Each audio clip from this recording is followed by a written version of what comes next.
পড়ছি রবীন্দ্রনাথ ঠাকুরের গল্পগুচ্ছের প্রথম ছোট গল্প ঘাটের কথা।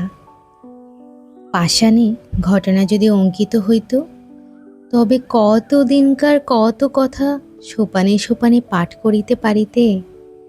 পুরাতন কথা যদি শুনিতে চাও, তবে আমারই ধাপে বইস, মনোযোগ দিয়া জলকল্লোলে কান পাতিয়া থাকো।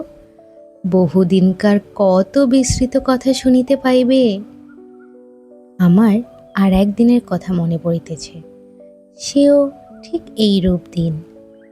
আশ্বিন মাস পড়িতে আর 2-4 দিন বাকি আছে।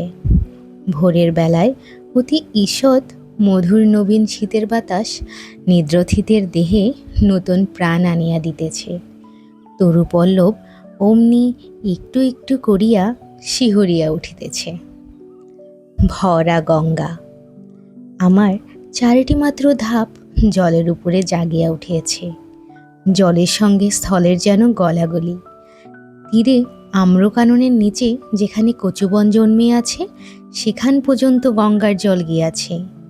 নদীর ওই বাঁকের কাছে 3টে পুরাতন ইটের পাজা চারিদিকে জলের মধ্যে জাগিয়া রহিয়াছে। জেলেদের যে নৌকাগুলি ডাঙার বাবলা গাছের গড়ির সঙ্গে বাঁধা ছিল, সেগুলিও প্রভাতে জোয়ারের জলে ভাসিয়া উঠিয়া টলমল করিতেছে।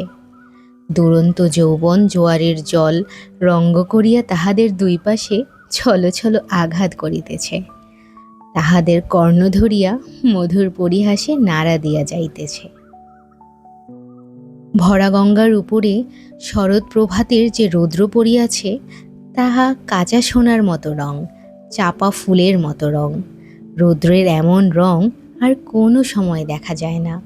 চড়ার উপরে কাশবনের উপরে রৌদ্র পড়িয়াছে। এখনো কাশফুল সব ফুটে নাই, ফুটিতে আরম্ভ করিয়াছে মাত্র।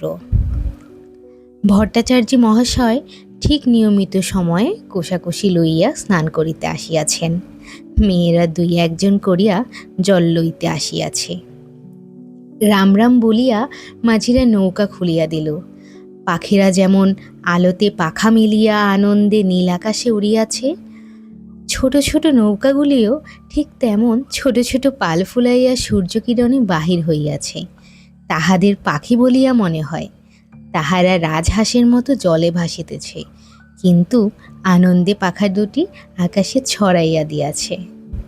সে বড় বেশি দিনের কথা নহে, তোমাদের অনেক দিন বলিয়া মনে হইতে পারে, কিন্তু আমার মনে হইতেছে এই সেদিনের কথা। আমার দিনগুলি কিনা গঙ্গার স্রোতের উপর খেলাইতে খেলাইতে ভাসিয়া যায়, বহুকাল ধরিয়া স্থিরভাবে তাহাই দেখিতেছি। এই জন্যেই সময় বড় দীর্ঘ বলিয়া মনে হয় না। আমার দিনের আলো রাত্রের ছায়া প্রতিদিন গঙ্গার উপরে পড়ে আবার প্রতিদিন গঙ্গার উপর হইতেই মুছিয়া যায়। কোথাও তাহাদের ছবি রাখিয়া যায় না। সেই জন্য যদিও আমাকে বৃদ্ধের মতো দেখিতে হইয়াছে, আমার হৃদয় চিরকালই নবীন। বহু বৎসরের স্মৃতির শৈবাল ভারে আচ্ছন্ন হইয়া আমার সূর্যকিরণ মারা পড়া যায়নি। দৈবাৎ একটা ছিন্ন শৈবাল আসিয়া গায়ে লাগিয়া থাকে, আবার স্রোতে ভাসিয়া যায়।